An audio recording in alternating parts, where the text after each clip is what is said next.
College of Business is one of 7 schools, business schools, throughout the Intermountain West that is part of the Daniels Fund Ethics Consortium. The Daniels Fund was founded by Bill Daniels, an entrepreneur who believed that his personal reputation for ethical business was his greatest asset. And when he died, he had set aside his money to go to the Daniels Fund. And the Daniels Fund was charged with continuing on his good works, one of which was ethics in business schools, because when Bill Daniels was alive, he often would go to business schools and speak about ethics to undergraduates and other students. And so we, starting in 2010, we became part of the Daniels Fund Ethics Consortium, and we started our Daniels Fund Ethics Initiative here at New Mexico State University. And we are primarily focused on principle-based ethics for undergraduates, as well as outreach to the community, outreach to other disciplines on campus. And that includes, we do a lot of ethics with government and governmental organizations. And that's how we're related to the Daniels Fund Ethics Initiative. New Mexico has a lot of tribal communities. They're a very important part of our state. And so there's thousands of years of knowledge here.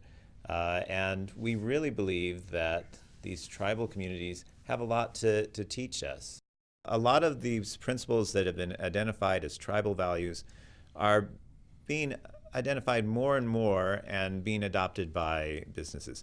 I think this is going to be very useful for us in teaching students about ethics, especially students from tribal and Pueblo backgrounds, because we have a number of Native American students throughout the western United States. And this will show a way that those ethical principles that we emphasize in class relate to their traditions, to their culture, and they can see, yes, this is a way that I can understand it, and hopefully it will empower them to form businesses, successful businesses that rely on some of this traditional knowledge, but yet in a way that will allow them to succeed.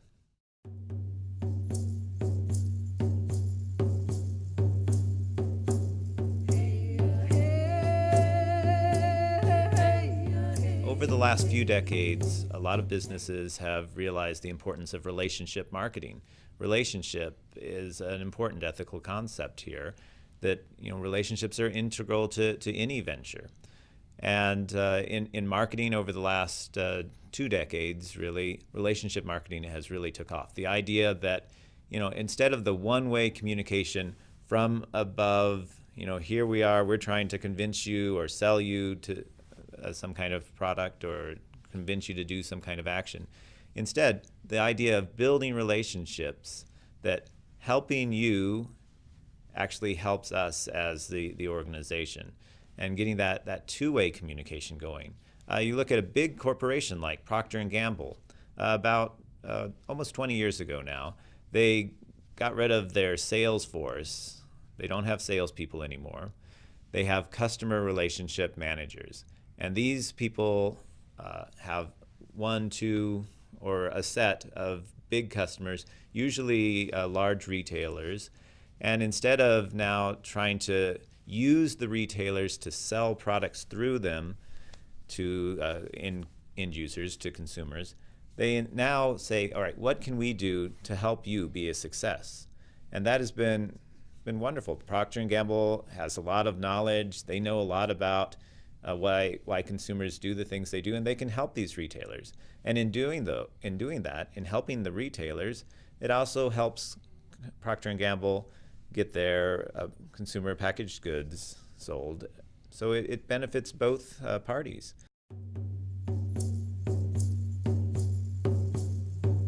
Another of these tribal ethical concepts, the idea of giving rather than getting, is behind a number of very successful internet startup companies, and some that have become very successful. The idea of giving away storage space in the cloud, giving away social media, giving away software as a business model has, I mean, to a traditional Western mindset, that seems really crazy. You're giving the products away. How can you make any money?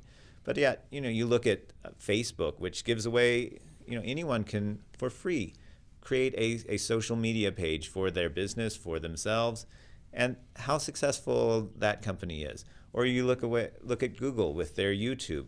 Anyone can post any video up there that they want. Our College of Business has a YouTube site, and we have videos from a number of organizations posted up there. It doesn't cost us a thing.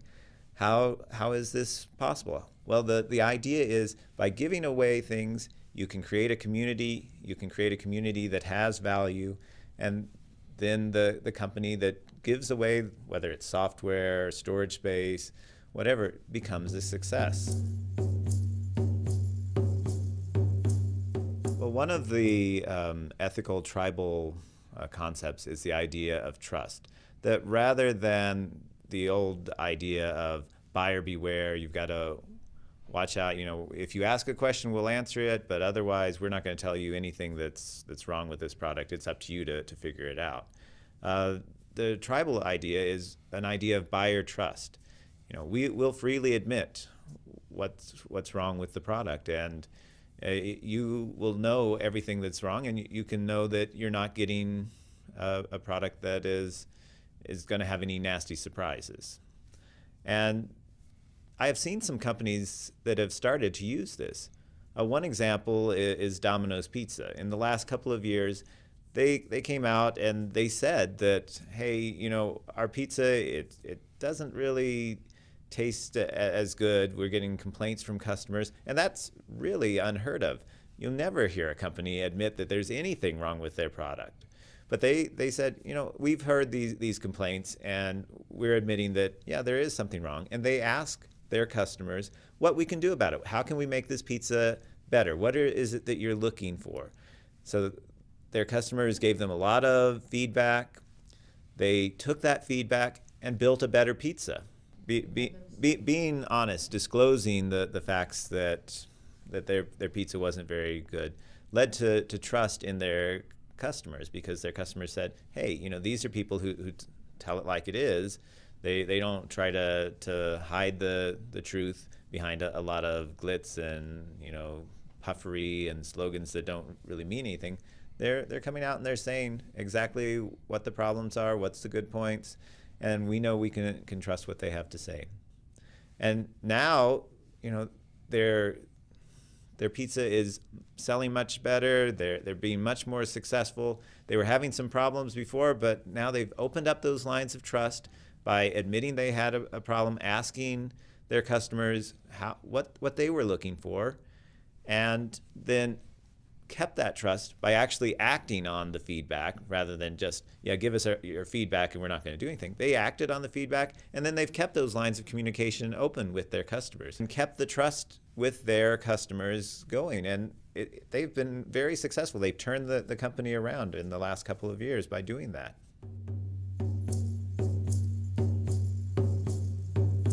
And that has been able to build and keep trust. It's really the customer-oriented model that we try to teach in marketing, but that's lots of businesses find so hard to do because you've already got all the sunk costs and you don't want to change your processes. But here you want to be honest. You want to say, these are the good points, these are the bad points about our product, so that we've got full disclosure of what it is that you're getting. And then when customers know that you're doing that, then they don't have to be fearful. They can trust you, and they're willing to do business with you.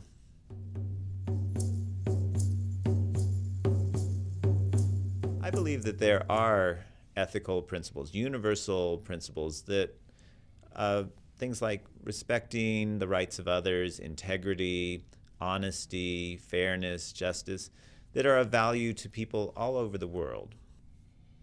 But I believe that this idea of tribal wisdom for business ethics gives us a new way of looking at how these universal ethical principles can be lived, a way that frankly is going to be very attractive to a lot of individuals, a lot of organizations, and it's going to give them a new model for how to create ethical groups, ethical cultures, ethical organizations.